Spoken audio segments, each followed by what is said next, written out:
order, please. I'm going to call this meeting to order. This is the Standing Committee on Public Accounts, and our mandate is we are established for the purpose of reviewing the public accounts, the annual report or other report of the Auditor General, and any other financial matters respecting the public funds of the province. I am Susan LeBlanc. I'm the MLA for Dartmouth North. My pronouns are she, her, and I'm the chair of the committee. And before we start, I'm going to ask everyone to make sure that your phones are on silent and let you know that if we need to leave the building in an emergency, please exit through the Granville Street doors and then gather at the Grand Parade. So I will first ask the committee members to introduce themselves, beginning with the member on my left. Would you please tell us your name, your constituency, and your pronouns? Good morning. Marco McLeod, Pictou West, he, him. Good morning, Brad McGowan, Cold Harbor, Dartmouth. You don't need to do that. Good morning, Tom Taggart, Colchester North. Good morning, Tim Outfit from Bedford Basin, he, him, Tim. Thanks. Good morning, Derek Mumbercat, City Member 2, he, him. Ian Rankin, Timley Prospect, he, him. Lisa LaChance, Halifax, Little Sable Island, they, them. Nick Hilton, Yarmouth. Thank you very much.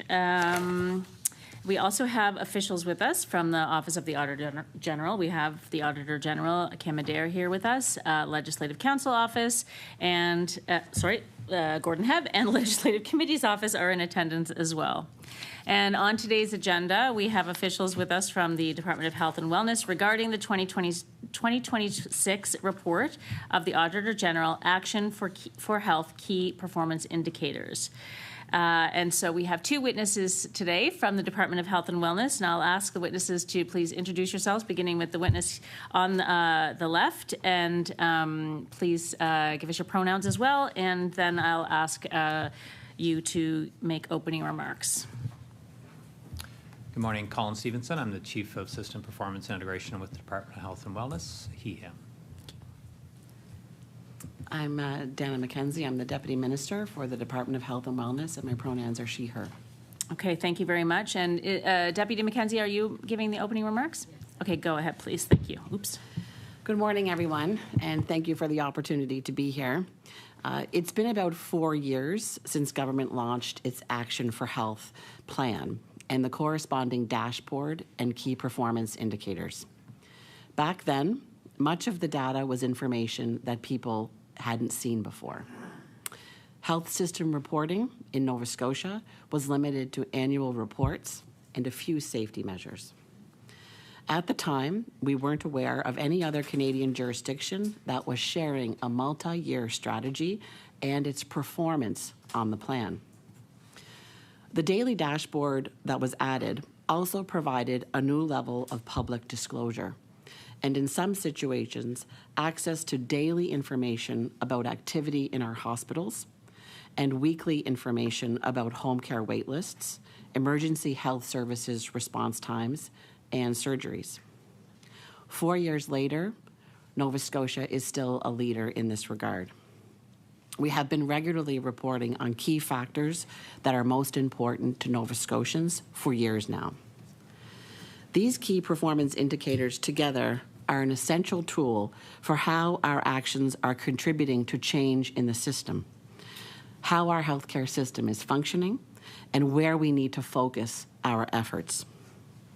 They are not only our progress report on Action for Health, but also an essential part of government's plan and its commitment to sharing health system information.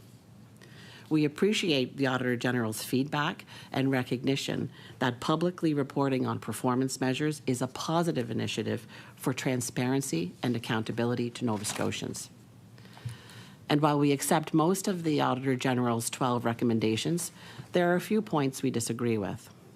We are working to make changes where they make sense with guidance and input from health system and clinical experts. And we will continue to refine and strengthen the indicators and how they are reported, just as has been done since the launch several years ago. While I expect today's discussion will focus on the Auditor General's recommendations and the work underway to address them, I want to briefly speak to the broader role of data, especially as it relates to health system planning and management. At its best, data helps inform responsible planning, measure progress, and identify areas where there are challenges in access, quality, or outcomes. Considerable work has gone into establishing Action for Health key performance indicators that Nova Scotians see today. There has also been a lot of work to enhance and collect better data overall. Reliable data allows us to see pressures in the system, understand trends over time, and make evidence-based decisions about where to invest, where to adjust, and where to intervene. This data has helped inform what to tackle immediately and what to put in motion for the longer term. At the same time, data does not speak for itself. Going back to the recommendations of the Auditor General for a moment, we realize it is a bit atypical to disagree with advice from the Auditor General. The Department and Nova Scotia Health provide detailed explanations, and sometimes there's disagreement about the path forward. In some cases, we agreed in part in this report, but with the format for IAG reports, you cannot partially agree in a report, and there sometimes is not sufficient opportunity, given the limited word count in the cell in the table, for us to provide sufficient context to explain this in our responses to the report. Data and numbers require context. They must be interpreted carefully and responsibly with a clear understanding of what they measure and what they do not measure. The same data set can be used to tell different stories if it is taken out of context or selectively presented. Data can say sometimes what it wants to say.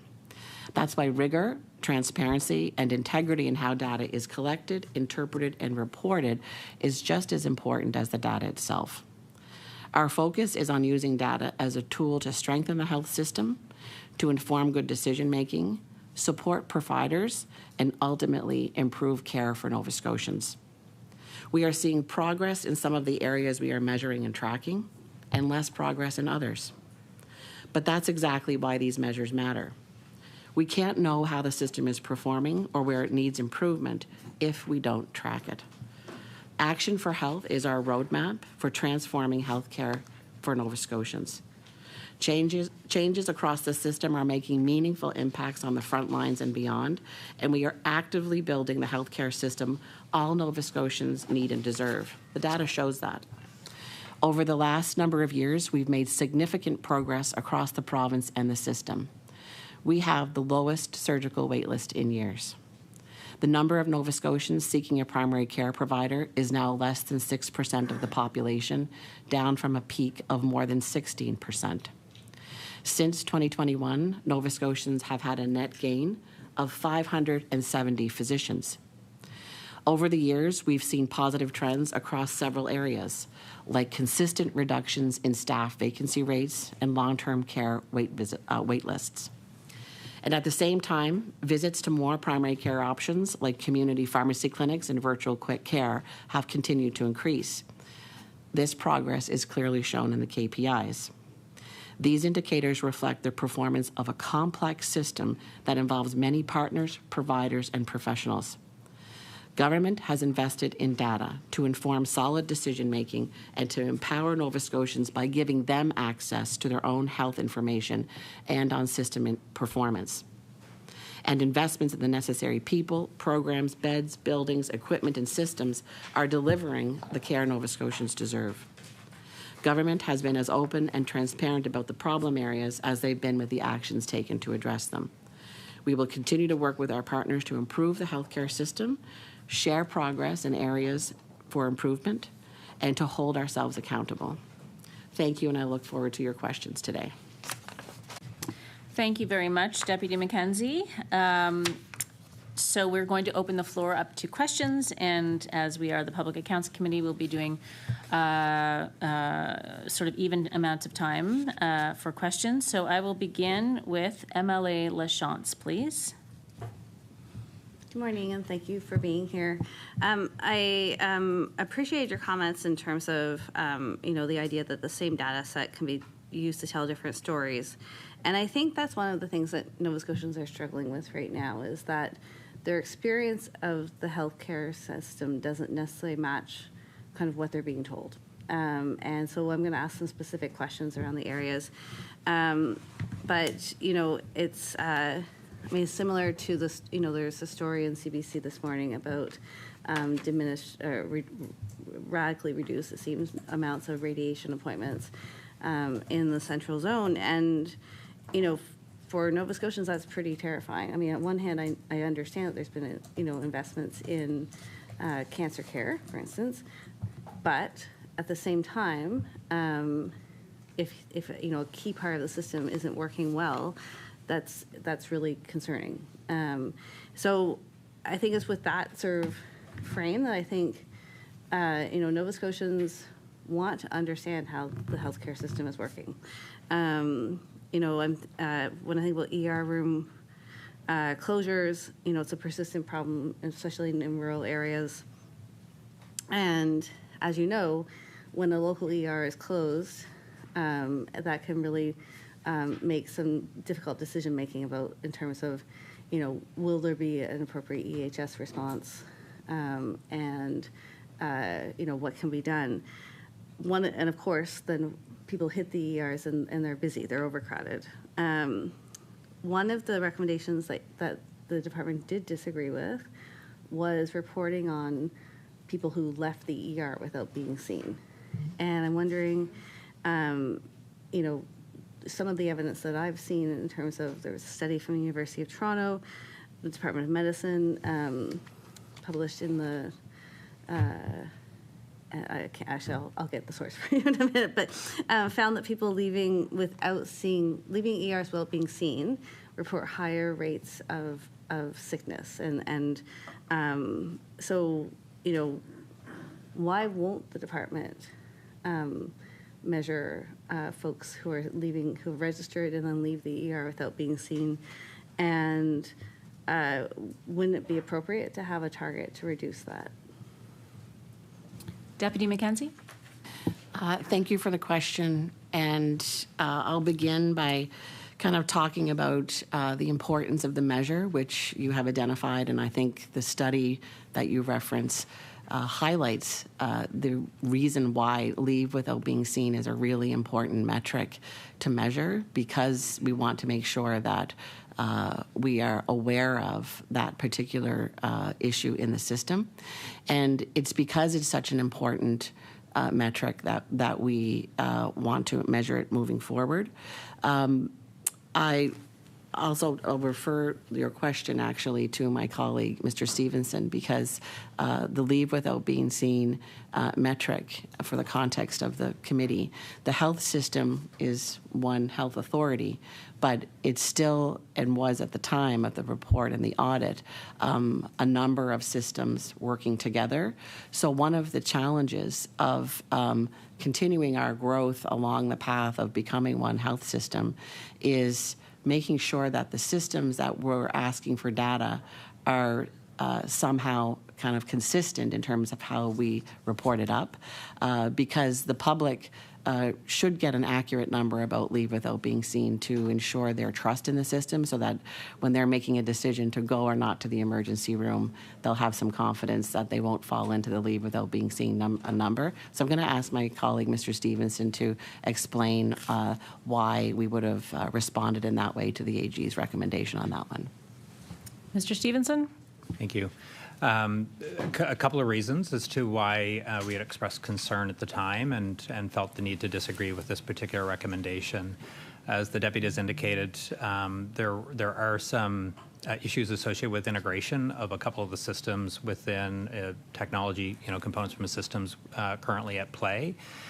And what that results in is that an individual could actually be referred to a provider, seen by a provider, but it actually gets recorded as left without being seen. So our main concern really is that we felt we had a data quality issue and therefore shouldn't start to integrate that into public reporting if it could mislead. So the examples could be is that an individual could go to an emergency department. They are assessed and triaged and determined that they could appropriately have their visit through a virtual appointment, and they accept that, and then they would go to that virtual appointment, and it would appear that they were left without actually being seen because the rest of their appointment didn't occur within the emergency department. So we know it's not accurate. The other are situations. Order, please. Okay. I forgot to mention at the beginning that if an MLA has received the answer that they need or that they're looking for, we may ask you to stop and then go on to the next question, given the constraints of time. I'm sorry to interrupt you. MLA Lachance. And I also apologize, and perhaps the point will come out in further discussion. So just to clarify, Deputy Minister MacKenzie, you said you want to be able to measure this, that it is an important metric. And so I guess the question is, when can it be available for Nova Scotians? And is there any way that this information could be available? And I assume it's being collected. It's just not available publicly. And so I'm wondering also if it could be, if there's a way to share it, build that incrementally as well, in terms of the public sharing from data systems that you do think are strong. So, is what I'm hearing at the table here a commitment to make this information public to Nova Scotians, and if so, when? Deputy MacKenzie? So we do intend to measure it, and we're working, even though we disagree with it, we took the point and wanted to make sure that we improve on it. The OPOR system that we're currently working to implement is one of the systems that will help us report that, so we're working on that now. I'm going to defer to Colin, to Mr. Stevenson, to elaborate a little bit.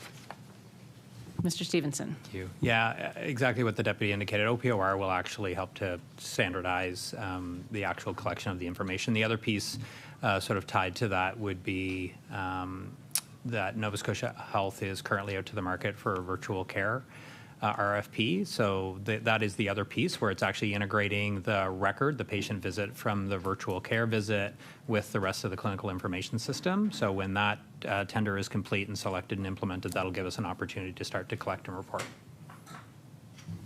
MLA Lachance.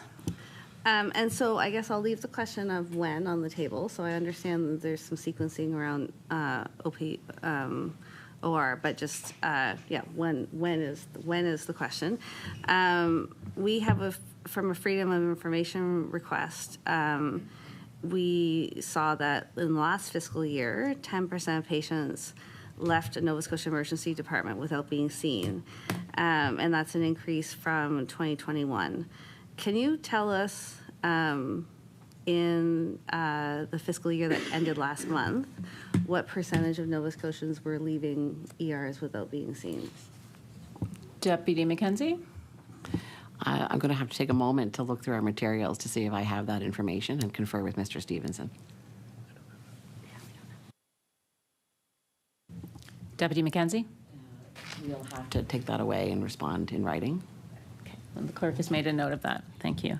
MLA Lachance. So overall, is there an internal target to reduce the percentage of Nova Scotians who leave the ER without being seen? Deputy MacKenzie? I'm going to have to review my materials and have one doesn't come to mind immediately. No. Yeah, we don't have one currently. Yeah. Okay. MLA Lachance, please. And so I guess the question is, again, it's an important metric. You want to be able to report this publicly to Nova Scotians going forward. We don't know when that would be available. But wouldn't it be appropriate to set a target? That's sort of to demonstrate an improvement in emergency room management, that we would reduce the number of Nova Scotians who leave ERs without being seen?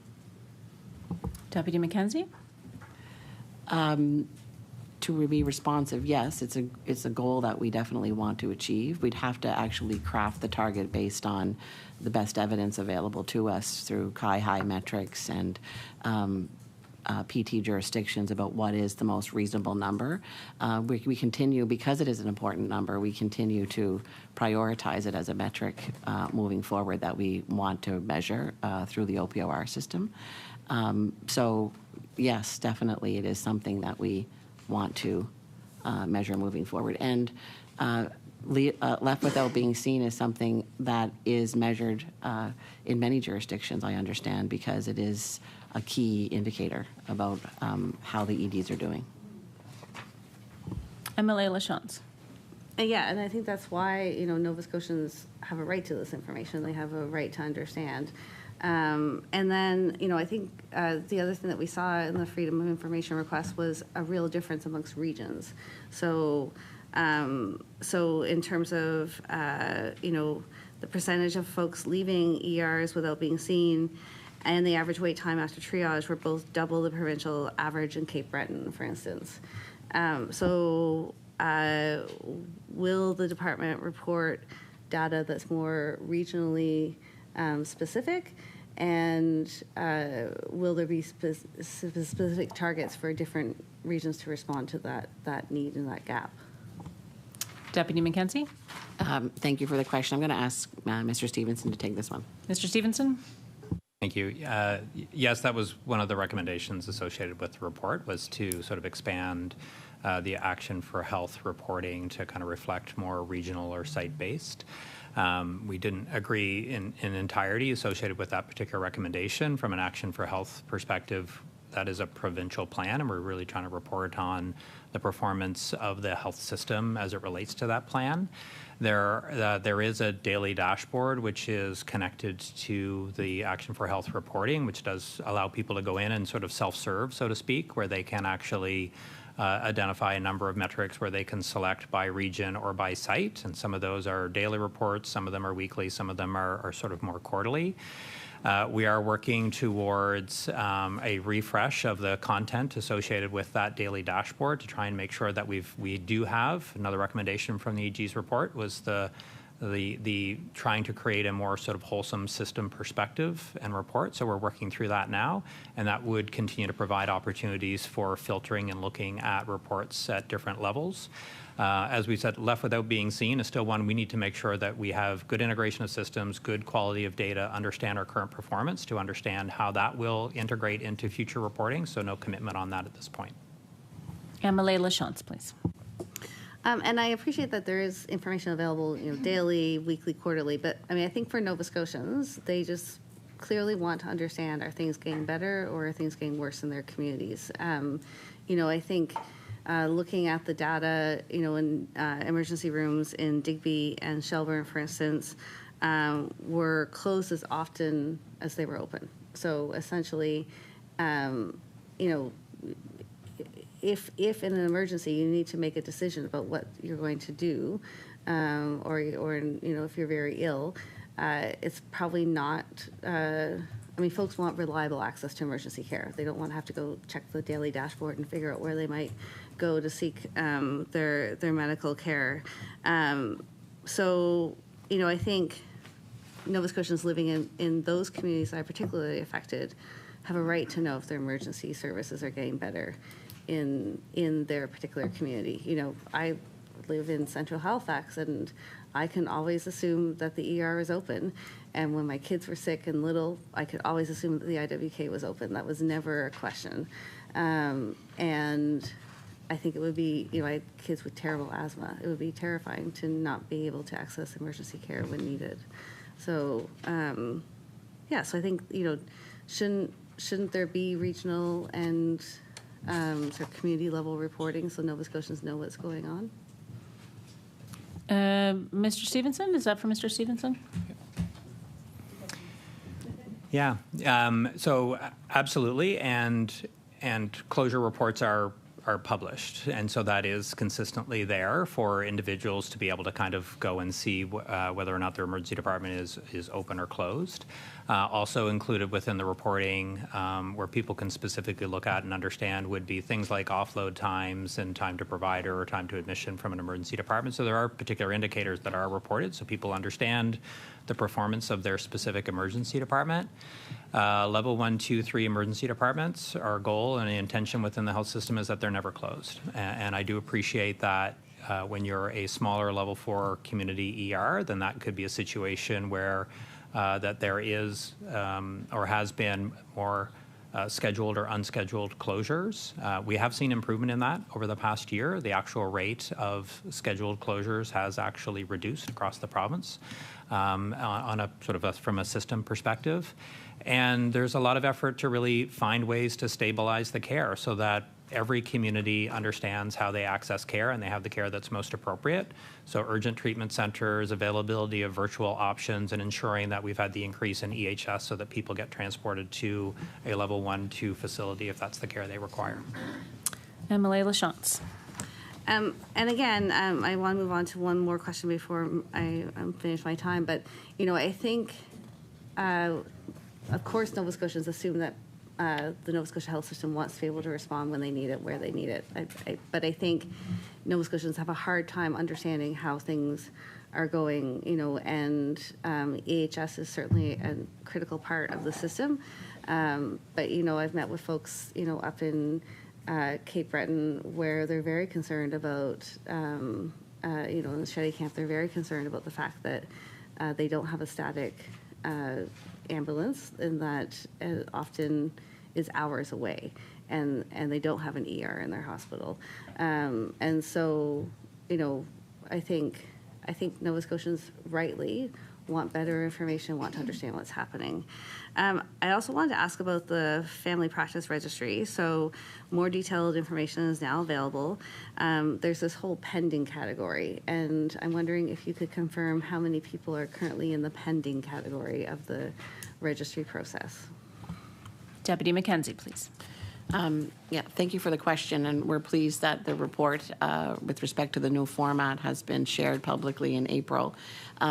With respect to the pending category, from the report, that was an administrative category that was in play at the time of the audit. That was in play here, and I'm going to actually ask Colin again to talk about the pended category, which is the subject of your question. Mr. MacKenzie, please. Sorry. MacKenzie? Where did I get that? Mr. Stevenson. Yes, well, didn't expect that to happen today. I became a deputy and a MacKenzie all in one day. Yeah, I got a lot to explain when I go home.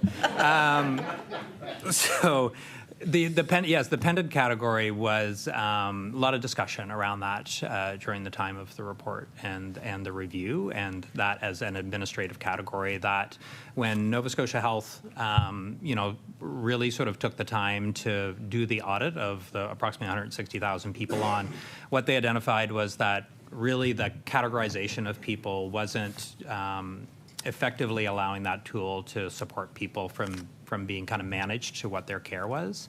So, pended was considered to be people who had been placed with a provider and were no longer requiring support. So we don't consider that to be a category that we actually track and release from a public perspective, though that would be included within the attached registrants. So in the last report, the attached registrants within that month was about 6,576. Emily Lachance.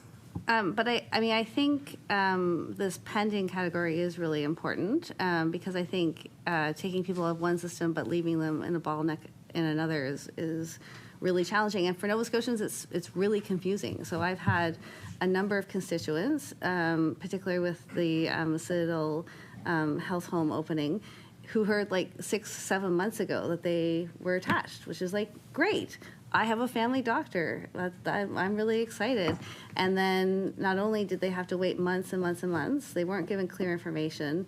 There was a delay, I think, in opening the clinic, and so folks were actually sent out to Bears Lake. But that actually, we couldn't get information for folks. So we were coming up on sort of the first week of the clinic being open. And I had a number of constituents who were like, it's closed. Like, I don't understand. I haven't received an update on where I'm supposed to go.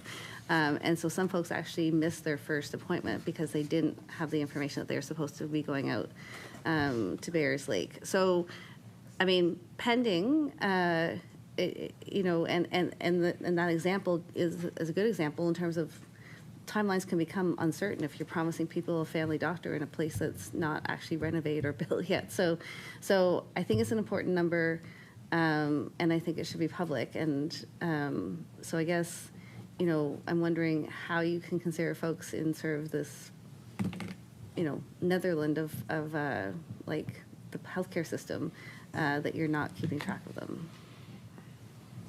Deputy MacKenzie with 15 seconds. So with respect to the pended category, the data set, the managing of that individual, the point at which they would come in and out of that category over time. Order, please. I apologize. We'll move on to MLA Rankin. Thank you, Madam Chair, and I'll give you a chance to finish because that's where I wanted to start on recommendation 1. So I think, like in your opening comments, you did reference that it is atypical for the department to disagree with so many recommendations. So there's 3 of them, this being the first recommendation. I don't remember seeing a report that had so many disagreements from the department, but this one I think is really important because we're talking about baseline and trying to gauge improvement on attachment to a provider, which is so important to Nova Scotians. So when the baseline changes, when you're assessing your performance, especially around the PR campaign on this, so you're effectively moving the goalposts. And it seems that the disagreement here, and I take the point that there could be partial disagreements, it seems that there is a clear disagreement on what attached means. So I think part of the recommendation is being fulfilled in terms of providing an explanation on the methodology. But I do have a question on why the department at the outset did not decide on publicly disclosing that change in methodology, which obviously paints a rosier picture on attachment to primary care. And then also the question my colleague asked, how many are in this pending status? How many Nova Scotians are now in the pending status since time has moved forward? We know that there was 30-some thousand. How many people are in this pending area? Deputy MacKenzie? Thank you, and I'll ask my trusted colleague to pick up. I'll just address some of the points that have been raised. With respect to who is pended and not pended, and to continue what I was answering before, the data gathering happens at the front and the end of a month.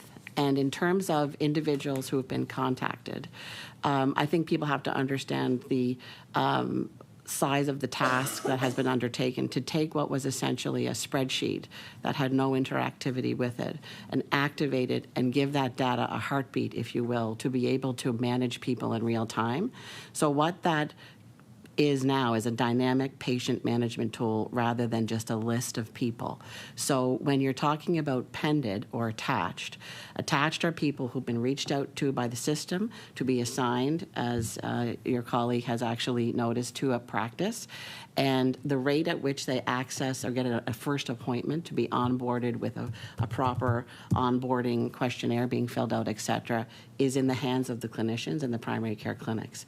So the difficulty of actually tracking that over time as a patient management tool is really, really tricky because you'd have to be reaching into multiple practices to do that.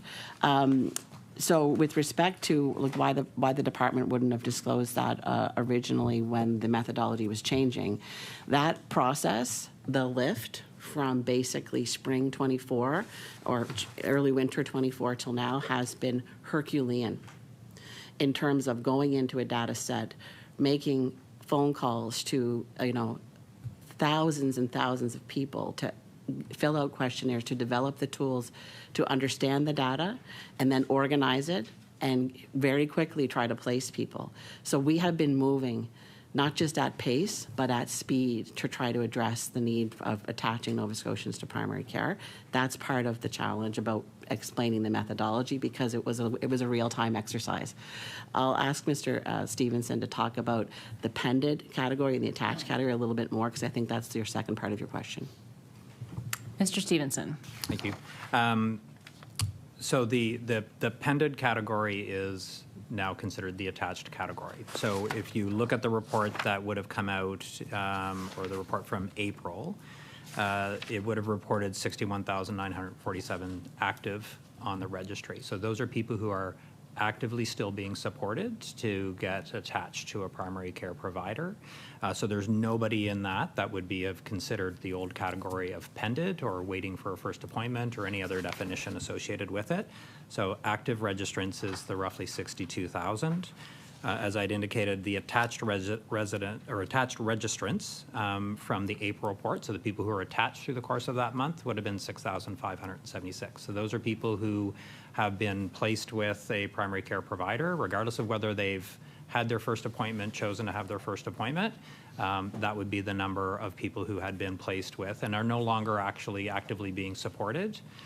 It doesn't mean, I do want to kind of clarify, it does not mean that they do not have the ability to access care. If they are looking to have an appointment and there is a delay in getting onboarded to that primary care provider, they still have the ability to work with the support team from the Need a Family Practice Registry and make sure that they can navigate care through all the means that were currently available to them, which could be through virtual care or through a primary care clinic. MLA Rankin. Thank you, Madam Chair. And I think therein lies the disagreement. The department believes that, and words are important, that if Nova Scotians are supported and navigated through a system where it doesn't lead them to a consistent family physician or nurse practitioner, that the department now characterizes that as being attached somehow. And I don't know how you can tell Nova Scotians that if you wait and you potentially will be attached to a primary care provider on average 142 days, and maybe you can comment if that has changed, that is somehow being attached to a provider that does not exist for all intents and purposes. How many people are sitting in that pended category now? There was 35,000. The department should have an idea of how many are sitting in that category that do not have the ability to book an appointment, not same day, but within weeks, to see a consistent primary care provider. Is that from Mr. Stevenson? Yes, Mr. Stevenson. Apologize, I'm going to give you the same response. There's 62,000 people who are currently active and seeking assistance. Right now, there's 6,576 from the last month who have been attached. So I'm not sure what the 35,000 number is that you're quoting, but I can't give you any number different from what those two numbers are. All we're tracking are the active seeking care, that's 62,000. The number of people who have been placed through the course of that month are 6,576. I can find out how many people have been attached to providers through the course of multiple months or years, but I'm not sure that that's the question you're asking. MLA Rankin. Yeah, at the time of the report, I think there was around 35,000 people that were in the pended category. So I'm just trying to figure out how many people what is your count now that is sitting in that category that only the department thinks is attached to primary care. I mean, I think maybe I'll ask the Auditor General to weigh in on what their office clarifies as attached, but I'll let you answer the question on the number of Nova Scotians sitting in that category. Mr. Stevenson. I don't have any information to kind of provide a response as to anything different from what was in the AG's report at the time of the audit. At the time of the audit, there were different sort of definitions and categorization that was done. At that time, Nova Scotia Health was still sort of reviewing and coming up with an approach to actually manage and report on. And so the report now reflects the categories that we've described, which are sort of active registrants, new registrants. They will look at returned registrants, attached and resolved, but we do not use a definition of pending. So there is no definition currently being used of pending. There's no way to provide you with a number that kind of meets the definition of pending that the Auditor General would have used when they did their assessment. MLA Rankin, do you want to go to the Auditor General? Not quite yet. Okay. So what about the other category of the registration requested status, where folks can't join the list until there's a period of time? It's a lower number, but it's in the thousands. And I mean, this recommendation is important, and nobody is saying that there's no value in categorizing where people are and tracking, and I appreciate the work that goes into managing the system and where people are. But the disagreement really is, when are they officially attached? And holding people in an area before they're even considered of not having primary care. Even recognizing people don't have primary care access and aren't even on the list yet. You know, there are Nova Scotians that aren't even on the list. So since it's so important, how many people are sitting in that category now today of registration requested status? Mr. Stevenson. Unfortunately, I don't have the data. We'd have to get that for you and provide it later. Okay, we'll follow up with the clerk will follow up with that. MLA Rankin. Okay, and yes, I'll get the Auditor General, if possible, to weigh in on the back and forth, maybe commentary with the department, because there is a lot of efforts to try to get the department to agree to the full recommendation and what the office sees as fully attached. Ms. Adair? Thank you. Good morning. Yes, so I think the exchange essentially articulates the challenges that we had in coming to an agreement. I'll just go back to the original recommendation. There are two components to it. The major first part is about there was a significant change in methodology in October 2024 that was not made clear to the public. And as was stated, it gave the impression that there was more of an improvement than actually happened because of the change in methodology. So that was why we thought the first part should be explained clearly to the public. And the second part, as been noted, is essentially our area of disagreement as to when is an individual attached. And that's why the second part of the recommendation is that we feel that the we call it companion information. In addition to those on the Need of Family Practice Registry, so those who are active is the term being used this morning, there are other categories such as registration requested, pended, and placed. And our thought is that if you clearly report all of those categories, then the full information is there. So I think I'll leave it at that, but it is challenging at best to understand it all. MLA Rankin. Thank you, Madam Chair, and that's helpful. And maybe if we could, just because there is tremendous effort and public funding going into trying to attach people to primary care, one would presume you try to measure that return on investment truly. So let's just look at the old goalposts. After all that money is spent, what is the percentage of people that are actually finally placed? Not waiting, not supported to access mobile clinics, but what's the percentage of Nova Scotians now placed at the end of the day and accessing consistent primary care from a physician or a nurse practitioner or a health home, as it's called now? What is that, and how has that changed over all that investment? Mr. Stevenson. Can you give me just 1 minute?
Mr. Stevenson, please. So I think the question is the total number of people who have been placed or attached through the registry over the course of the last 4 years. So we don't have that number here with us. It is available. I can get that number. We'll have to provide it sort of separate. it's not as easy as kind of looking at 160,000 coming down to 60 and saying it's roughly 100,000 people, because people come on and off in the course of every single month. So it's a dynamic process from a management perspective, but we can provide a number which indicates the total number of people placed off the registry since the investment and the change in processes have occurred. MLA Rankin. Yeah, to clarify that it's not about how many people have been placed, it's about current status of today, percentage of the population, because that's what the PR campaign, that's what's the most digestible information that Nova Scotians are hearing on the news is that, wow, what a drop. We went from a certain percentage of Nova Scotians, 12%, we're going to reach our target of 5% because of all this investment and recruitment. And we're not discounting the efforts to recruit doctors and some of the other access points and all that. It's just about measuring where we were, the baseline in 2021, which was about 50,000, 60,000 people on a list. And if you were to break down that number, I would love to see how many people were actually pending, waiting for the doctors to set up their practice. If you just compare scale, there could have been tens of thousands of people. And then those that have been waiting to register. So you've created different categories, but you have no way of actually comparing today. And the percentage of Nova Scotians that can't call and see a primary care physician within weeks to when the government first went down the road of spending monumental money. So we know that there's a lot of time and attention. I respect that. But what this committee is trying to do, and I think the Auditor General, the importance of reports like this is to measure that, to see how we're ensuring that there is incremental improvement, not accounting changes. And so because there has been so much effort in breaking these numbers down, I would think you'd have the exact numbers to show how many people are sitting in pending today, or even last week. How many people are sitting in registration queue that can't get on the list and be counted yet?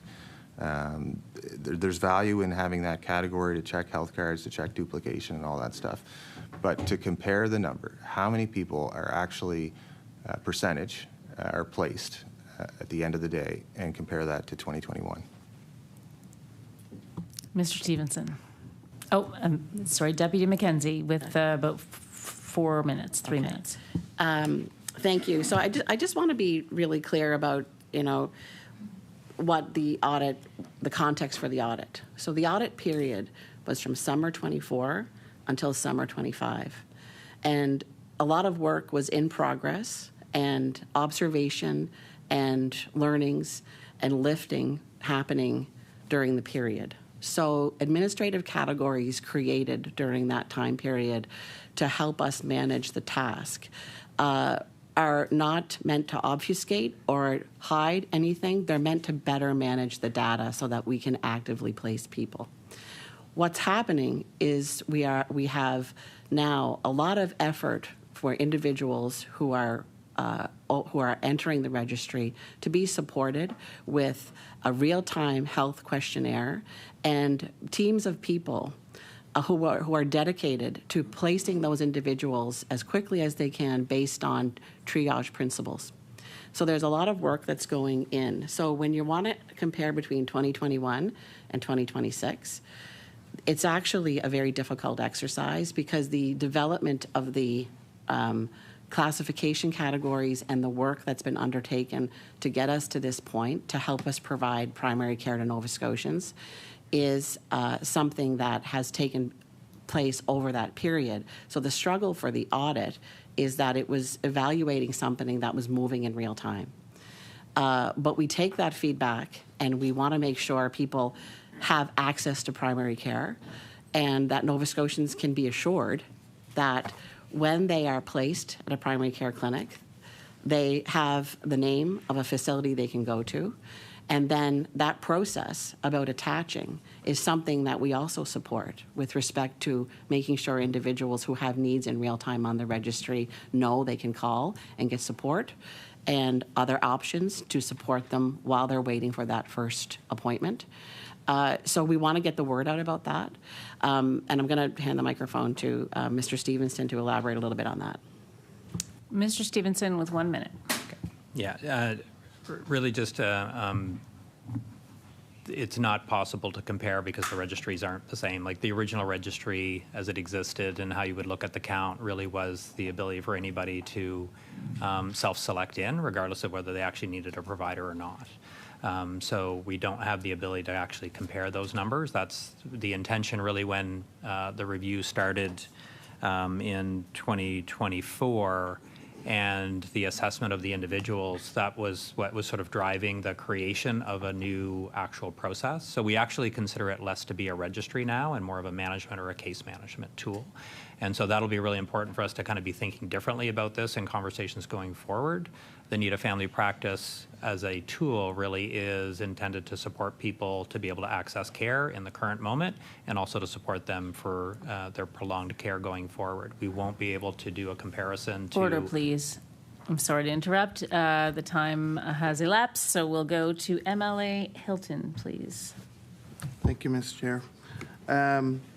I just want to talk a little bit about the validation process, because that's really what I'm hearing here is over the last few years how much that's changed.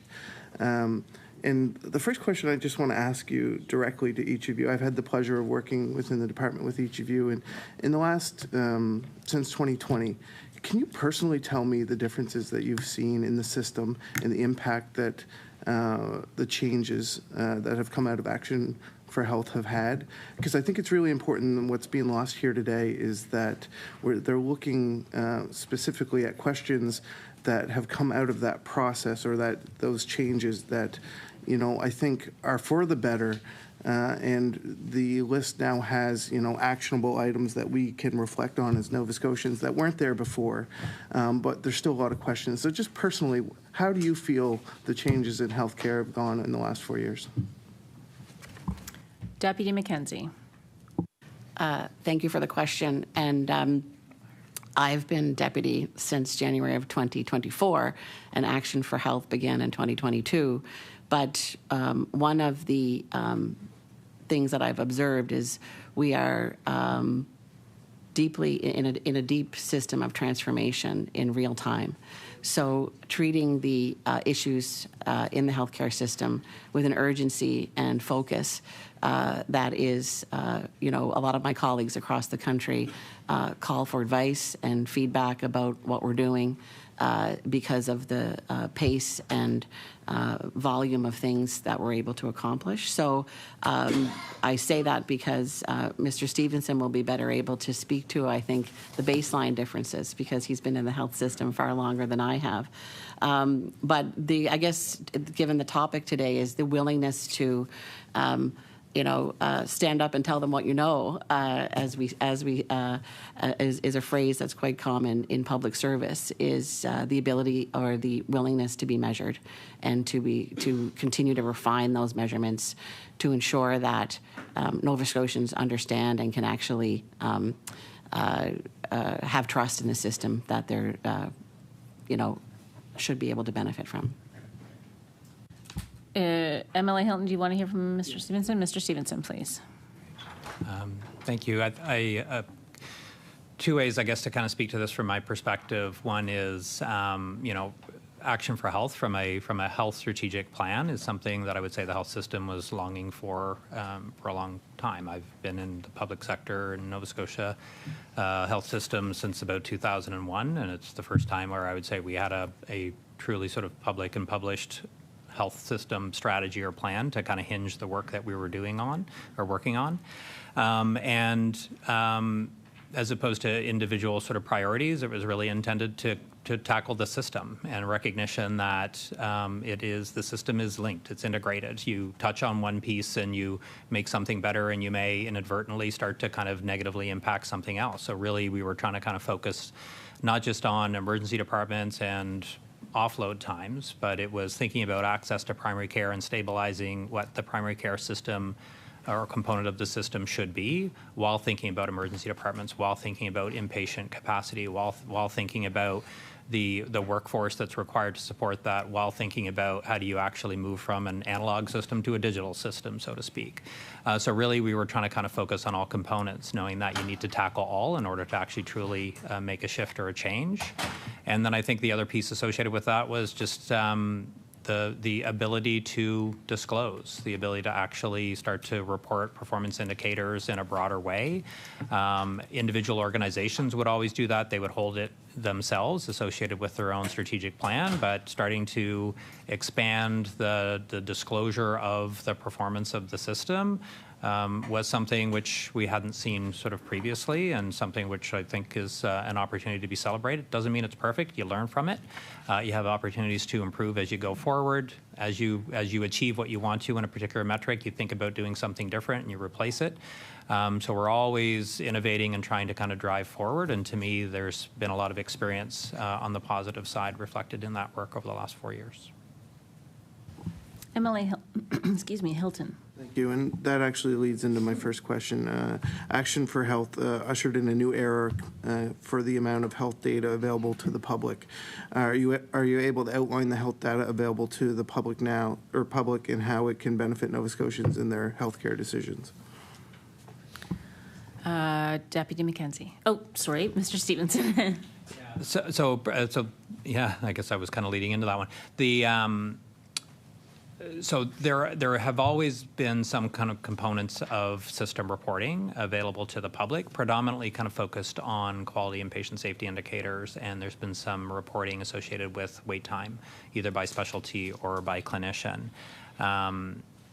We have not had sort of consolidated system reporting associated with key priorities, or things like I referenced earlier, the daily dashboard. So for me, like the inclusion of those two elements, not just from an internal, how are we doing, but from the ability for the public to actually go and access and see what the trend is on a quarter-to-quarter basis, get a description of what it's linked to in the sense of the priority, or be able to go, as I mentioned, sort of self-serve and pull up a daily dashboard and look at what's going on in your hospital on any given day, or look at what the trend is associated with things like ambulance offloads or ambulance response times, or the volume of surgery that's occurring sort of from a week-to-week perspective.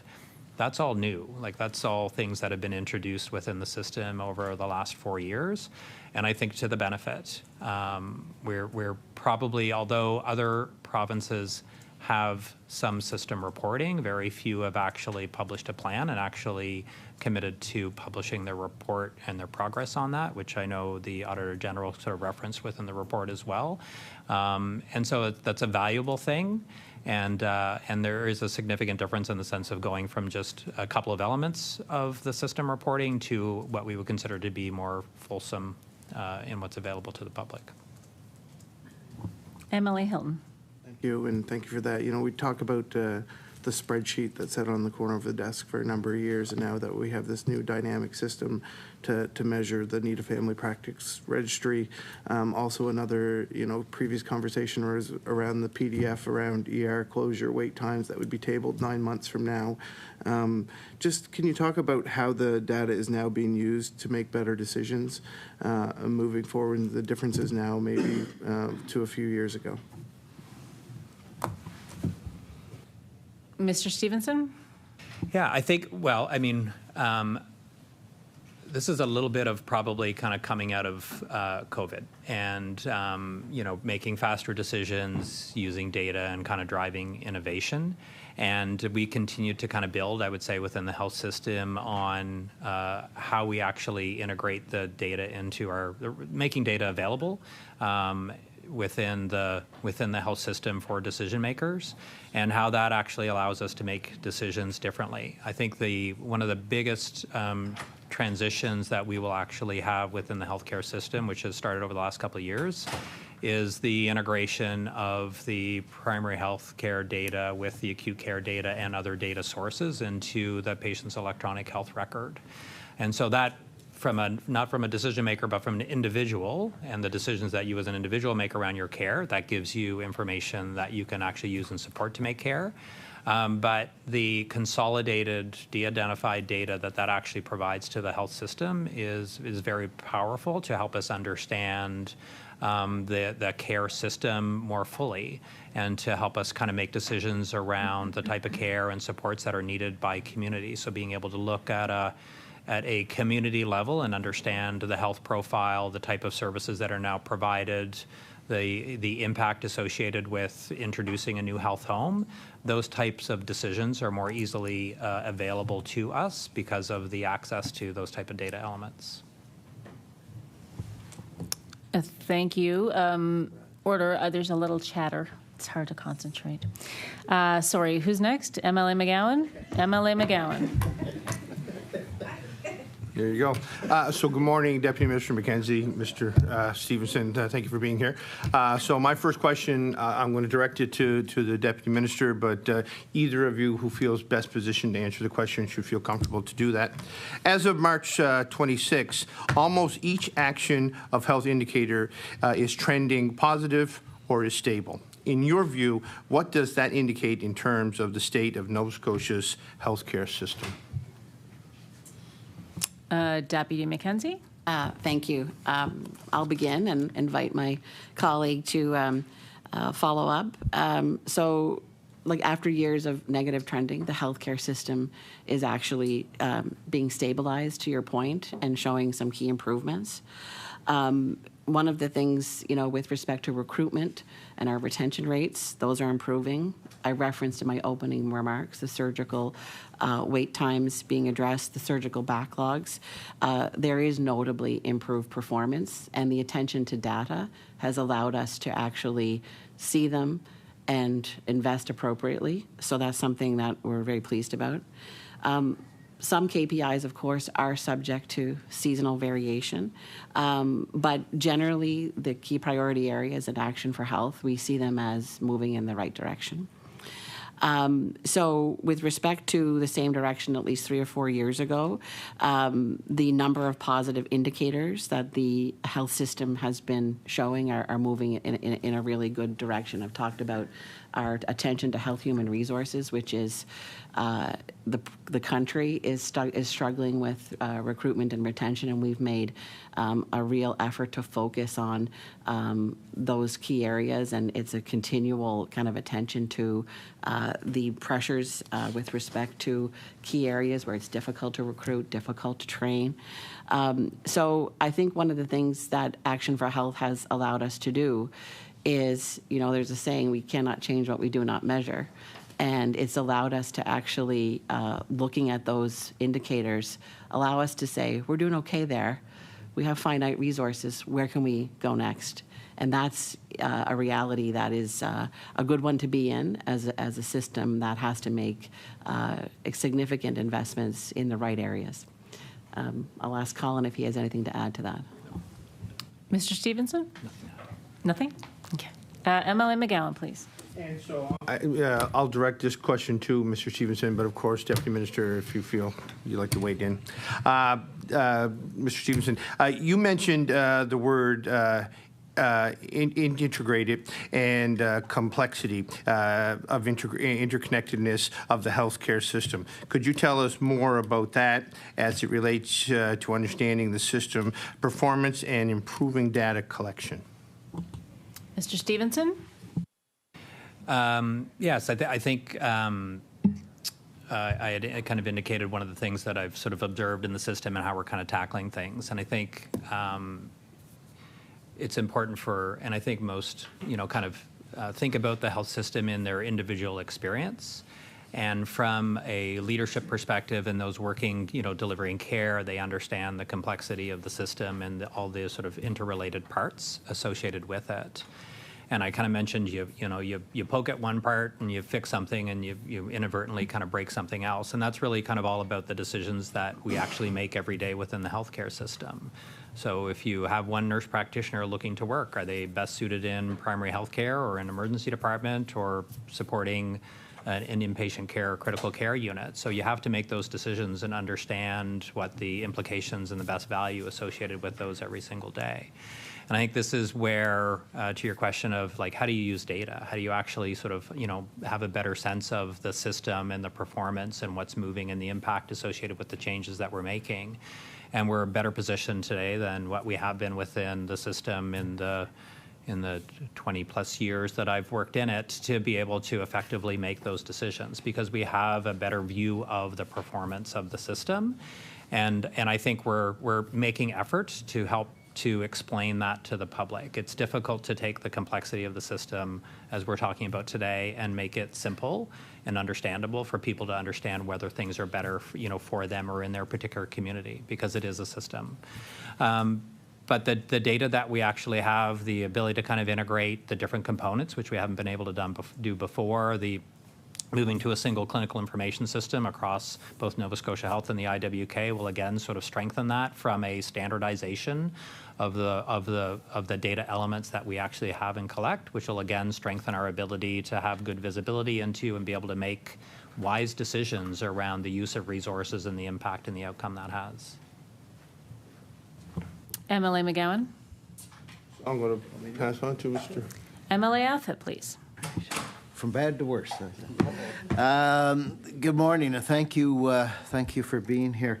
I want to go switch back to the ER discussion for a few minutes here, and I know demand remains high, and we're looking at alternatives, but I'd also like to, the definition of left without being seen and how that could be tracked and the challenge tracking that. And I'm just wondering how that is sort of defined, because you go into an emergency facility and you are triaged by perhaps an RN or a nurse practitioner, and okay, well, you're not having a heart attack, we think you've got the flu. And that person decides to leave, or just simply isn't seen, because a lot of people are unfortunately having heart attacks or strokes that day. So I'd like to find out a little bit about how you define, or what you're trying to do to define that metric, and then a little bit about what you're trying to do in general for moving people away from emergency if they do have the flu versus a heart attack. Oh, sorry, Deputy MacKenzie. Sorry about that, Chair. I'll begin, and I'll just start by talking about the importance of the metric, because my colleague has talked about the importance of the quality of the data that is available to report it accurately. And it's important to note that it's not just about the people. When the public see a number like leave without being seen, it's really important that it be accurate, because you also have to be concerned about the people who won't show up at the ER because they're worried about, I'll have to leave without being seen. So the importance of getting it correct and the data quality is really key to the public's trust in the system, because Nova Scotians have to know and feel like they're getting reliable data about how well the ED is working at the time. So it's for that reason we're not trying to obscure everything, we're trying to get it right. So I'll ask Colin to talk about the part of your question that talks about the definition and some of the challenges with respect to the current method of data collection. Mr. Stevenson. So left without being seen, in its simplest definition, is exactly how it's described. So an individual showed up, they were triaged, so they've been entered into the system. So somebody knows that they were there, and they didn't remain within the emergency department through to the point where they were actually seen by the primary care, or not the primary care, the emergency provider, could be a physician or a nurse practitioner, and then discharged from care. So sometimes the individual could be the example that is provided. They show up, they go through a triage, they're told that it will be a wait based on what their triage is, and they choose to actually leave, and that's left without being seen. The examples that I provided earlier, where we've created different pathways for people to access care even when they walk into an emergency department, because we know that you can walk into an emergency department because you feel that it is your best and potentially only means of accessing care at that particular time. And we're not trying to dissuade people from doing that. That if that's what they do and they are triaged, and if there is a virtual option for them that would meet what their requirements are, they don't require an in-person sort of visit at that time, that could be the path that they actually take. And currently within our registration systems, that is still being sort of tracked as a left without being seen. So that's the concern that we actually have from a data perspective. The key thing is that we don't want anybody not being seen. Like ultimately, everybody who's seeking care should have the ability to access the most appropriate care for them, which is why I would say we really look at emergency care, urgent care, primary care from a continuum perspective and understand how those different components of the system work together so that the individual is actually supported to get to the right place of care the first time, and they don't feel that they have entered into a place to access care like an emergency department, find out it may not be, they're not going to be a high priority and make a choice to sort of self-select out and leave. How do we help them to actually receive the care in the first place? And so that's things like the virtual care component of what we're doing. It's opportunities to sort of expand the role of 811 so that people are actually triaged and supported to get to the appropriate location of care. It's the creation of urgent treatment centers when the high volume of care is usually a triage level of 4 or 5, so lower acuity Order, care. please. Apologies. We're going to move on to the next round of questioning, which will be 13 minutes. So I'm going to go back to MLA Lachance, please. Great, thank you. So, I think just going back to this question of pending attachment, because, what I have heard, what I have seen from my constituents is that the happiness of getting a phone call was soon replaced with a lot of confusion.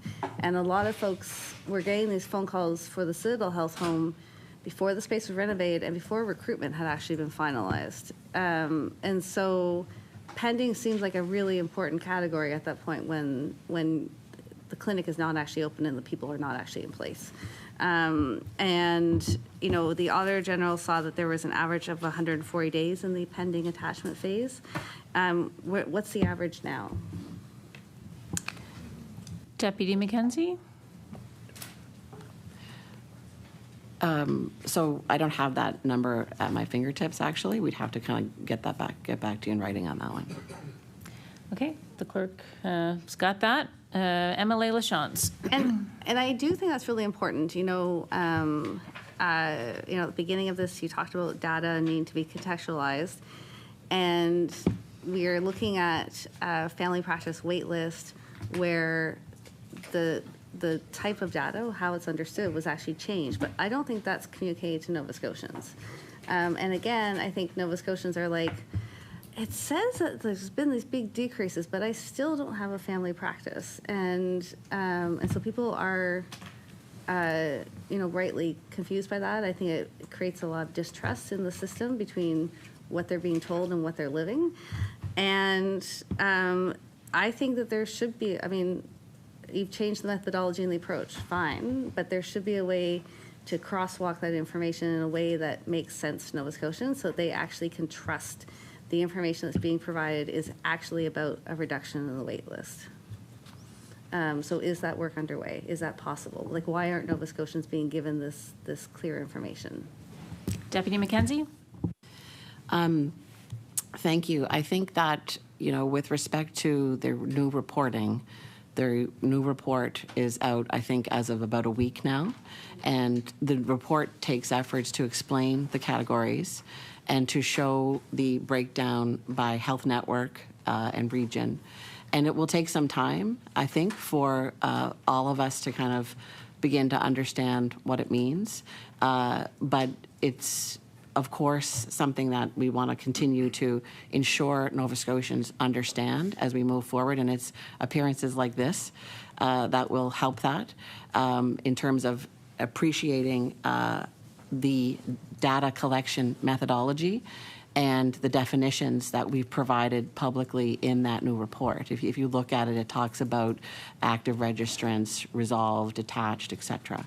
So with respect to people waiting in terms of being attached and wondering, that's part of our work here. It's part of our ongoing work to communicate the good news about how the registry is now a dynamic tool with respect to interacting with a healthcare team, that when you fill out the updated and improved health questionnaire, there's a real-time interaction with somebody who's working with you to try to place you as soon as you can. MLA Lachance. And that's, I mean, that is helpful, and that's certainly something that, you know, absolutely, when people call me and they say I've been waiting and I have a chronic health issue or an urgent health issue, like, have you updated the, you know, the registry? I mean, that is, that, but the fact remains that that's not, like, those nuances are not being what's communicated. What's being communicated is the family practice wait list has decreased. That 6% of Nova Scotians are now waiting. And so, you know, honestly, I think a lot of Nova Scotians are like, what's wrong with me when I see these data? Like, I'm still waiting, or I got told I had a family doctor, but it's been like half a year and I still haven't been contacted for an appointment. So I think that it needs to be clear. I don't think that Nova Scotians are getting clear information. And I don't think I don't think every Nova Scotian needs to go study the definitions in the reports and that sort of thing. I think government should make that much clearer for Nova Scotians. So I think, you know, understanding that, you know, if we could get numbers around who's pending and what the average wait on the pending list is, I think that would be really important, because pending for Nova Scotians does not feel like having primary health care at all. You know, and I think, again, just to go back, I mean, so this, you know, sort of disconnect between kind of what people experience and what is the reality, I think breeds a real question around lack of trust and concern about, you know, how they're interacting with the system. You know, I started at the top talking about the information we have around, you know, the cuts to radiation services, and, you know, basically 48 less people are being seen a day for radiation treatment for cancer, and that's 48 people who have to wait longer. So, like, how will the system respond to emergent issues like this? Like, how will that data be clearly communicated to Nova Scotians? Because I think this is a really concerning number, and I think now that it's been brought to light, Nova Scotians probably want to understand when it becomes less than 48 people a day and when it becomes 0 people a day are having their cancer treatment delayed. So how can the system respond to these types of emergent issues? Deputy MacKenzie. Thank you for the question. I think your question is, how can the system respond to issues like the radiation therapy issue that's in the news today? And I think with respect to that type of response, our attention on health human resources and recruitment and retention and communication is going to be how we deal with those issues, and it's how we've dealt with them in the past. It's how we deal with them now. We've known about, I mean, with respect to some of those issues, we know that we have to focus on health human resources. It's why we have a division within the Department of Health and Wellness of the Office of Healthcare Professional Recruitment. Since 2021, we've had a net increase of 43 of the MITRP group that you were talking about, and we had a net increase of 43 alone last year. And there are, you know, 119 vacancies and 65 seats because of the training that has to happen, and that's part of the challenge. Border, I'm going to go back to MLA LaChance, please. How much time do I have? You have 5 minutes. Okay. And so, I mean, so with regards to the question of health human resources, which is a global challenge, no doubt, but you know, I understand that there was a proposal to Treasury Board to increase the number of seats for training in Nova Scotia for that group of professionals by 10, and that had been rejected in the most recent budget process. So I guess, again, you know, there have been net increases, but obviously there's still an issue for Nova Scotians. Like, for Nova Scotians, you know, what they want to know is that if they are undergoing cancer treatment, that they're getting timely cancer treatment. This is, you know, this is really important. So can the system now commit to reporting on these challenges within cancer care treatment? Deputy MacKenzie? I'm going to take a moment to confer with my colleague about.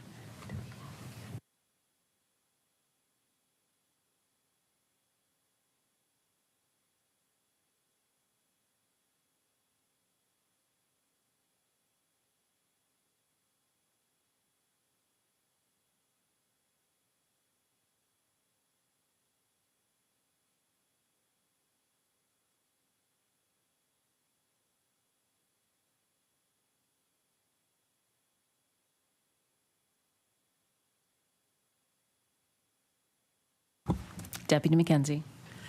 I think your question is about how we track vacancies in particular fields in the health human resource sector.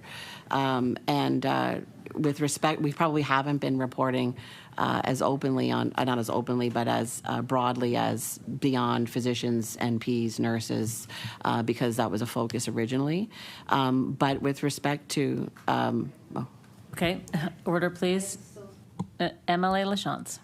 And I do apologize, but that wasn't quite my question. So my question was, because I think Nova Scotians, like, that's important. That's important for folks like us. It's important for folks in medical education to understand the HHR situation in the province.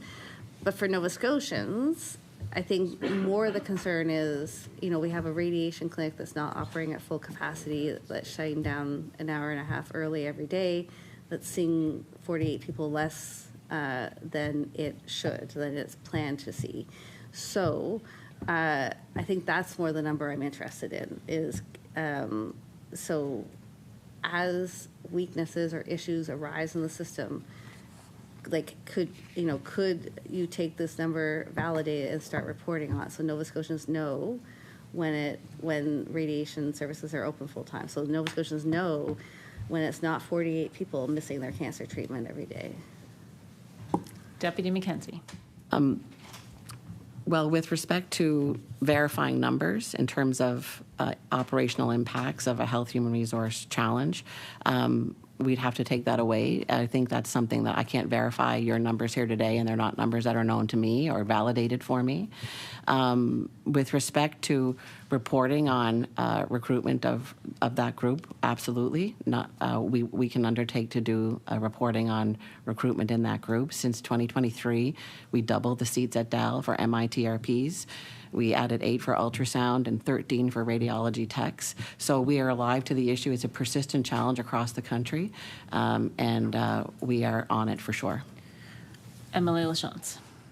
So there was a review of Nova Scotia's implementation of virtual urgent care that was published in January, and it found that many patients who are directed to virtual urgent care at triage are then bumped back to the emergency department waiting room after it's determined that an in-person exam is required. And I'm wondering, are those numbers being tracked? Do you have a sense of who is then referred to virtual care that I guess they don't count as unseen, but then they're referred back into the ER to wait for an in-person? Are you tracking that information? Deputy MacKenzie with 30 seconds. Mr. Stevenson? Sorry, don't have those numbers here with us today, but they would have a sense of how many, from an operations perspective, Nova Scotia Health would have a sense of how many people may have been seen virtually and then referred back into an in-person visit. So we'll get those, follow up and get those later. Thank you. Okay, I'm going to move on to MLA Mumbercat, please. Thank you, Madam Chair, and thank you both for being here today. A lot to unpack in 13 minutes, but I will start with a bit of a preamble, I guess. We're in a situation right now where we're talking about an important report from the Auditor General that, some alarm bells are going off for committee members around, asking some questions around who's on an attached list and not, and the numbers aren't available. It tells me, how are we tracking people? And I've been around for a while. The methodology changed a month before an election, period. And there are members that sit on this committee and members who were elected by during that time when the Premier was using the numbers before the methodology changed. So I question very much so the process, the methodology, and how we're actually tracking people. It's a concern for me that we can't determine, or we can't get an answer on who's on a pending list, because they're on a pending list. They may not have had access to primary care, and they may not for a while. So my first question is, and I go back to when this methodology was changed and when the numbers started being promoted, which I call the hype machine by the government on Instagram, was the Premier's office involved in changing the methodology? Deputy MacKenzie. Not to my knowledge, no. Emily Mumbercat. So yeah, it's an important question for me because, again, everything changed a month before the 2024 election. So at no point the Premier's office or anybody within the Premier's office came to the Department of Health and said, we want to look at how we're reporting on the need to family practice wait list. Deputy MacKenzie. Knowledge, no. Emily Mumbercat. Thank you. So, Deputy, you say not to your knowledge, but so would would the Premier's office or anybody within the government be in contact with the Department of Health when they're looking at the data that's being presented to Nova Scotians? Deputy MacKenzie. Absolutely. With respect to one of the key concerns of Nova Scotians is access to primary care, and making sure that there was a tool that would produce the best data for the best result was certainly something of keen interest, but the ability to go off and build a system based on the data that was in front of them was an exercise that was very much in the field about dealing with the data and talking to Nova Scotians, recognizing the software that might be available to help manage things, how much was a manual process versus not. That is, of course, keen interest still, but there's always been a commitment to data. Emily Mumbercat. And for me, I can appreciate that there's a lot of work that goes into it, but we're asking questions about who's on that pending list, and we can't get an answer today. So when we talk about data, how do you get to a point where you say, okay, all of a sudden we're going to take a list that the government, frankly, when they were in opposition, used, and this isn't on the department, but I'm going back to my experience here, that they used consistently at the time, used the numbers verbatim every day to paint a picture of the state of healthcare in the province. And then all of a sudden, they come in and they say, now there's this new methodology and there's this pending file. Who makes the decision? Like, how did that decision come to say all of a sudden we're going to flip the switch and we're going to say people are now on a pending list? Deputy MacKenzie. So I'll say again that the pended category is an administrative category created in that period of time when the new program was being developed. And that was in flight, and the recommendations about how to report were not finalized until March and April of this year with respect to the recommendation from NSH about how to report. So I'll give you, for instance, when you start dealing with Nova Scotians and calling them on the phone, which was the first piece of work with respect to this project, one of the things that became quite apparent to the team was that a lot of individuals were seeking to be added to the list. They make the request, registration requested, and they actually didn't actually need to be added. They were anticipating that their physician and their primary care provider wouldn't be available at a later date.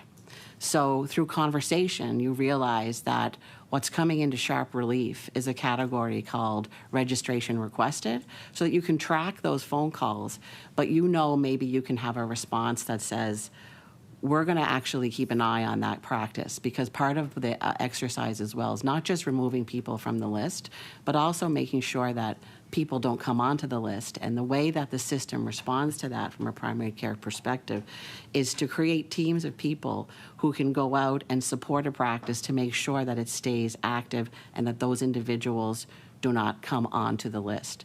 So it's not an exercise in concealing things or creative accounting. It's actually a organic process of interacting with the data and starting to understand the categories as they come into sharper relief. The pending category is similar in that there would be a continuum of time between which an individual was attached. We have found you a health home, and you're going to be attached to that practice.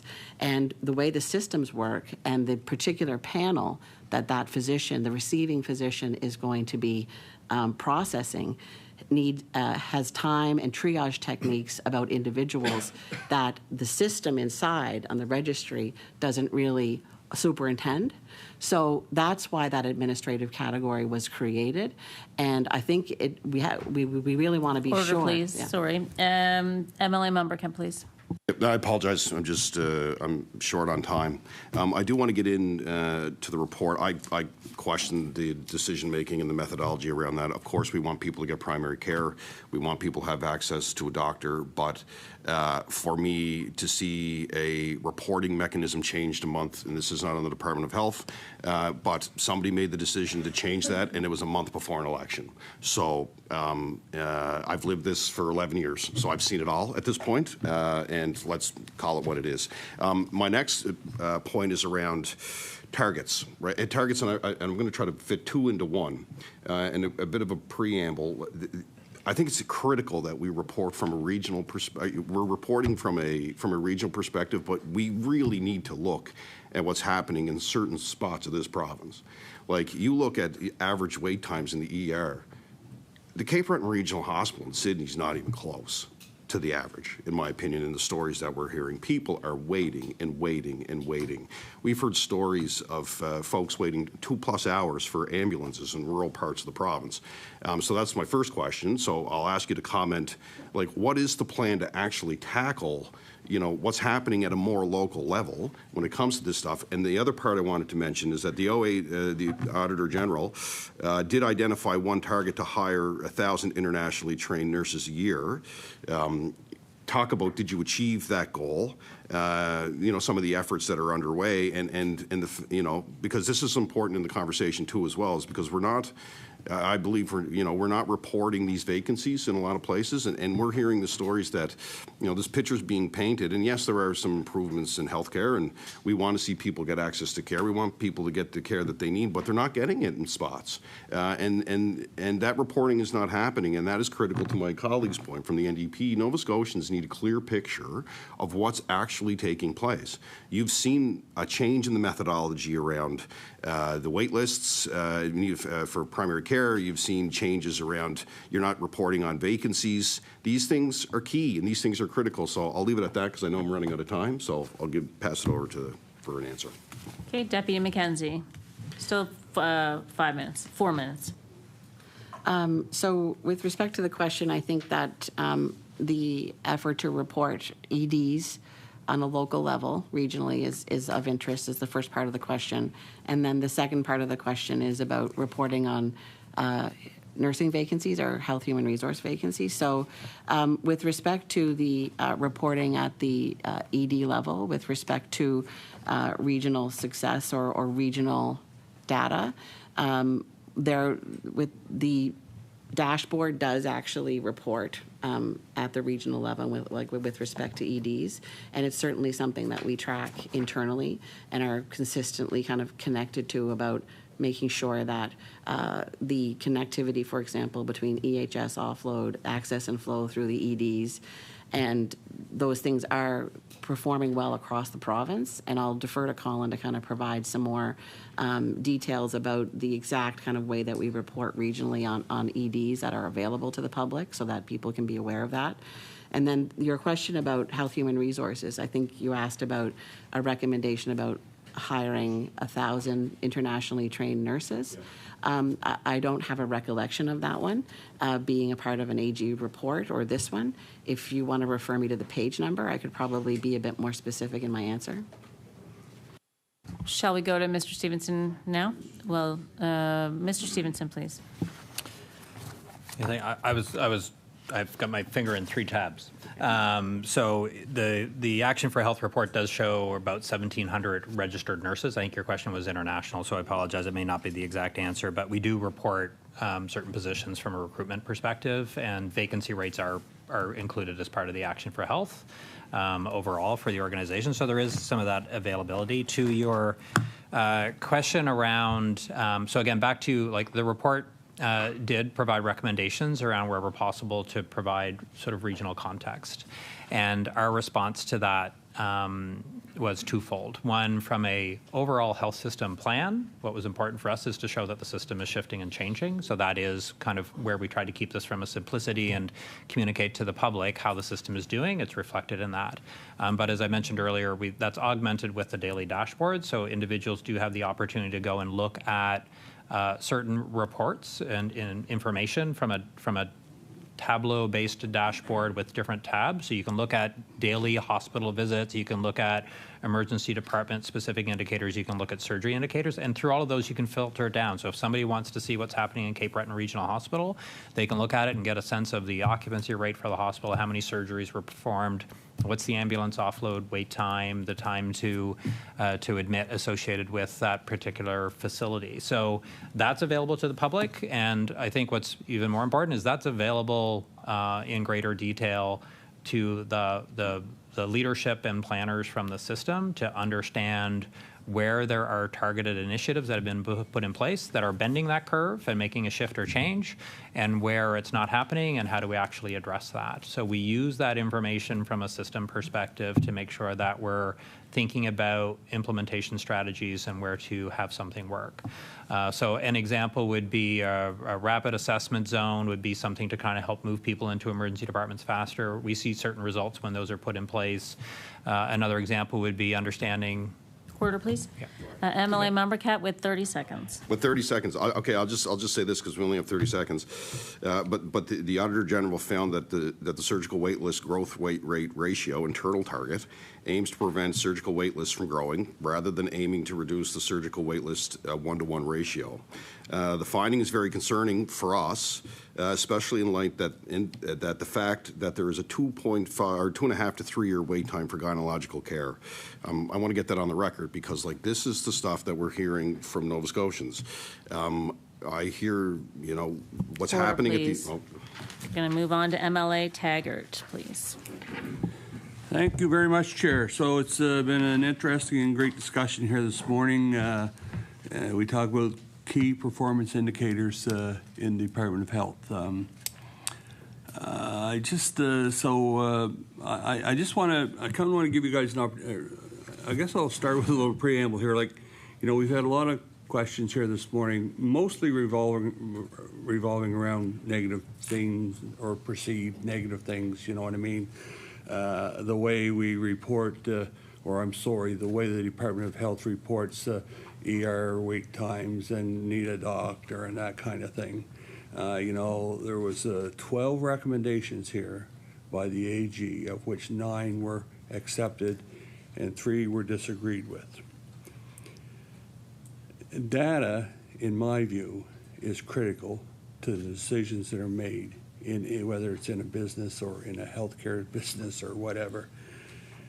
And so, we had things like comments like, let's call it what it is, and what's the plan and stuff like that. So, as I recollect, when in 2021, we're still using whiteboards in the hospitals. We're calling up, hey, to the next floor, say, hey, buddy, you guys got any empty beds up there? That kind of stuff, okay? So it's my view that there's a lot of work to do in healthcare today. But there has been a lot of work done. And I believe there's been tremendous advances based on actual factual information that was gained with data. So I don't really have a question other than, I'm going to pass it off to my colleague here, but I want to give you the opportunity, either one of you the opportunity, to discuss some of those advancements or maybe where we would be if we hadn't gotten involved and hadn't, focused on making informed, factual decisions. Thank you. Deputy MacKenzie, would you like to comment? Thank you, and I'll begin and then hand the microphone to my colleague. The data piece is key because we, as I said before, have to make investments in the areas knowing what the state of play is in the system. And one of the biggest the changes has been, and innovations, has been C3, which is a management system developed inside NSH for bed management. So we talk about ERs, we talk about seniors and long-term care wait lists. And at the heart of all of it is the access and flow challenge, moving people through the system, allowing them to access at the appropriate point and moving them through. And C3, the command center, allows the system to see who is in what bed where, when they're going to be discharged, and to provide real-time management so that we can maximize the resources to the benefit of Nova Scotians to the best of our ability. So that C3 innovation has come in post-2021 and has been key and country leading with respect to its attention to data and allowing data to manage the system. We've also spoken about the ability for Nova Scotians to access their health records and moving to the ability in our electronic health record to allow all of the information systems, EMRs in primary care, EMRs in hospital systems, data systems inside diagnostic imaging systems to flow together so that we get a picture of how things are moving and where we can do better. So the attention to data has really allowed us to make good investments and show notable progress that we're very, very proud of, and Nova Scotians should be proud of as well. And the attention to data is a theme that resonates through the NFPR work as well, because it's with data that we're able to actually engage with Nova Scotians and find out what their issues are and move them and attach them as best we can. MLA McLeod. Emily Taggart, did you have a follow-up there? Well, I think. Oh, sorry. me. Sorry, my bad. Okay, order. Mr. Stevenson? So maybe just to kind of build on the deputy's comments and your comment with respect to sort of targets and the importance of data.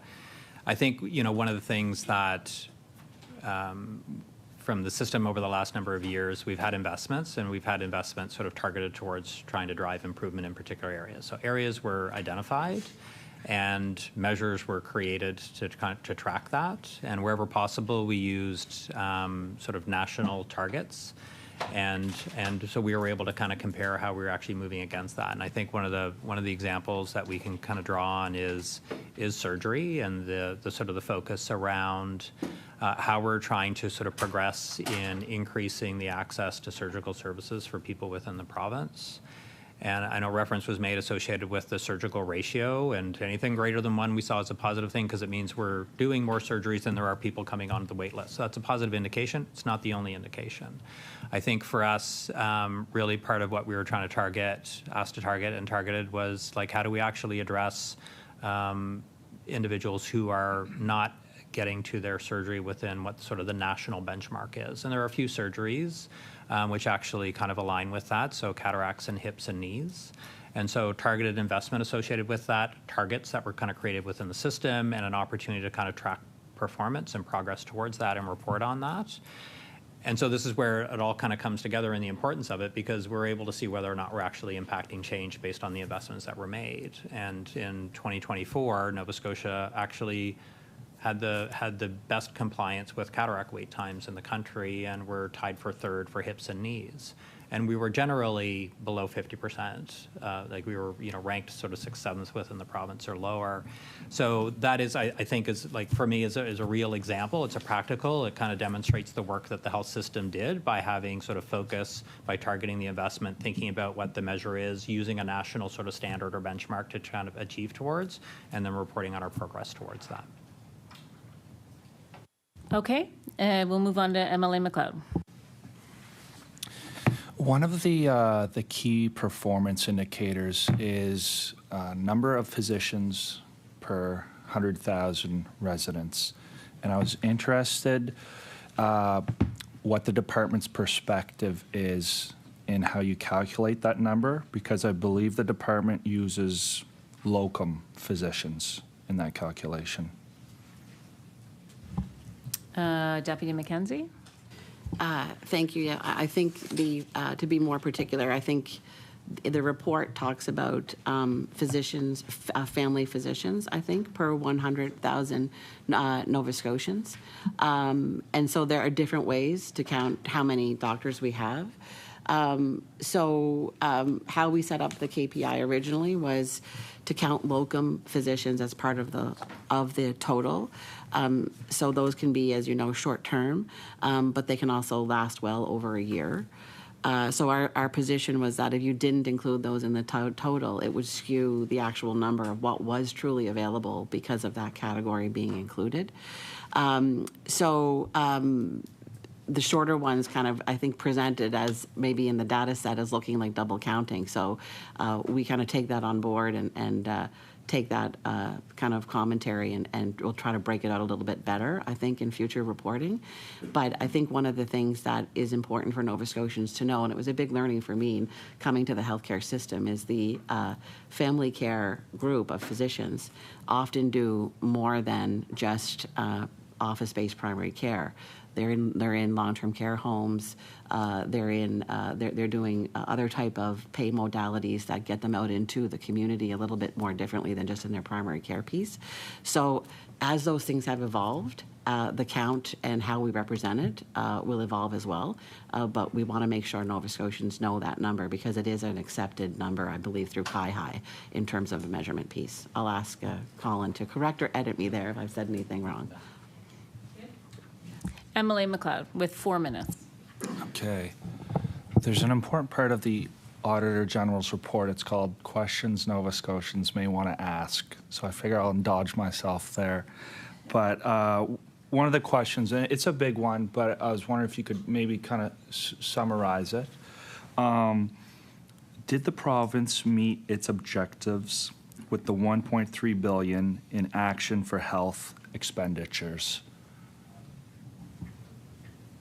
Deputy MacKenzie?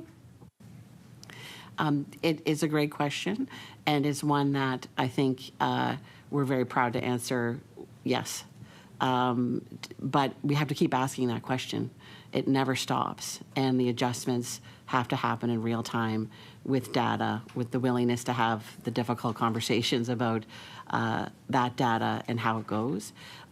We've seen Nova Scotians can be very, very proud of the work that they've invested in with respect to the primary care investment in the Need a Family Practice Registry and the what I've described as the Herculean effort to attach Nova Scotians to a primary care provider, to a health home. Our reduction in surgical wait times with respect to cataract, knee, and joint we're first in the country in cataract and third in knee and joint. I'm a very proud Nova Scotian, and I'm very proud when we go into those FPT meetings and there's a lot of questions or calls I'll get about, can you explain how you did that and what are you doing there? And a lot of curiosity and respect for a lot of the work that we've been doing. So the question is, has it achieved? We're very proud of the work. We know that it's ongoing. It's when you work in healthcare, we know it's a daily challenge, and it's something we're up to, and we're very committed to. So the short answer is yes, but we keep at it because we have to. Emily McLeod with 1.5 minutes. Okay. Nova Scotians, we often see these KPIs and the data through media and through Auditor General reports. If I'm a Nova Scotian, where can I get access to these numbers and these KPIs if I'm interested to do so? Deputy MacKenzie. There is an Action for Health website, and I'll get Colin to actually elaborate because he manages the team, that our data team, and he knows all of the answers pretty quickly. Mr. Stevenson with 1 minute. No pressure. No pressure, yeah.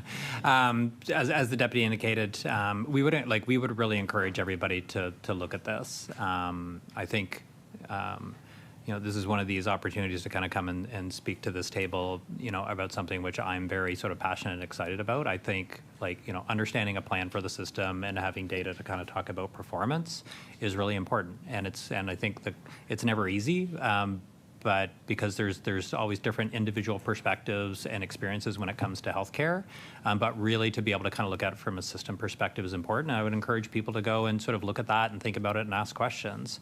But there is an Action for Health website. It actually lays out the plan. It has the 6 solutions, which have been the basis of our plan for the last 4 years.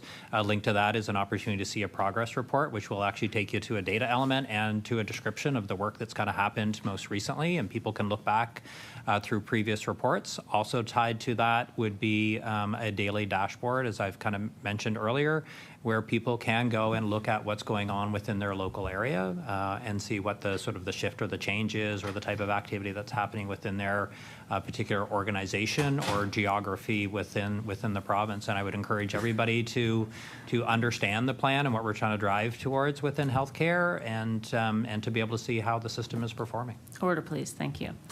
Okay, that concludes our time for questions. I'm wondering if either of you have any closing remarks. Deputy MacKenzie? No? No? Okay. And now I will turn to the Auditor General and ask her if she has any remarks. No? Okay. Well, in that case, our witnesses are free to go. And we have a tiny bit of committee business to take care of. But I don't think we need a recess. Do we need a recess? Just barrel on through? Okay. Thank you very much. So the first item on the agenda for committee business is the subcommittee record of decision. The subcommittee met last week to review witnesses for the Auditor General report on alternative procurement and management of selected healthcare contracts, which was released on March 31st. And the members have been provided with the record of decision from this meeting. I'm going to ask the Auditor General if she has any comments on the chosen or the appointed witnesses. So the auditee for this report was Nova Scotia Health. So that's why we're recommending to call the acting interim president and CEO. But in addition, there was a commentary in the report around procurement. The topic was procurement, even though they weren't an auditee. The recommendations are not directed to them. I felt that there's going to be questions where there's a crossover, so it made sense to add the Department of Service Nova Scotia Deputy Minister as well.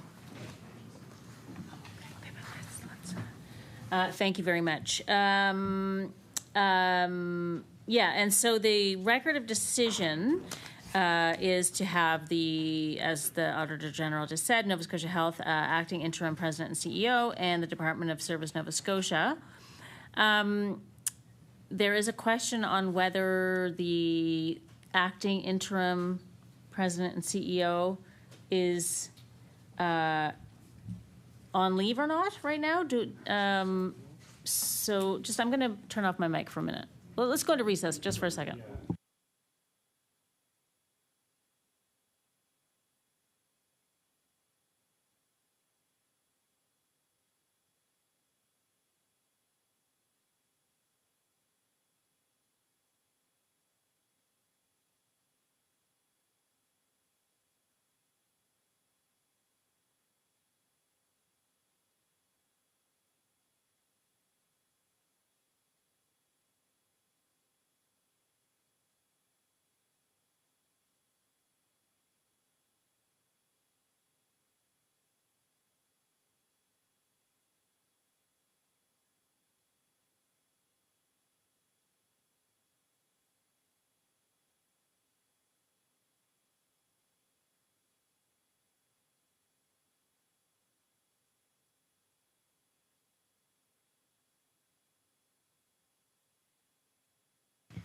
Okay, so we'll be back. We're back in session. And can I have a motion to approve the Subcommittee on Agendas and Procedures record of decision? Moved by MLA Rankin. Is there any discussion? All in favor of the record of decision, please say aye. Aye. Any opposed? So that motion is carried. Thank you very much. Great. So then our next meeting is May 6th, and that's an in-camera meeting with the Office of the Auditor General regarding the report of the Auditor General follow-up of 2021, 2022, and 2023 performance audit recommendations. And also, following this meeting, we're having a quick planning meeting for CCPAC. Just for the planning members. Just for the planning members, yeah. So if there's is there any other business? Seeing none, I will adjourn the meeting. Thank you.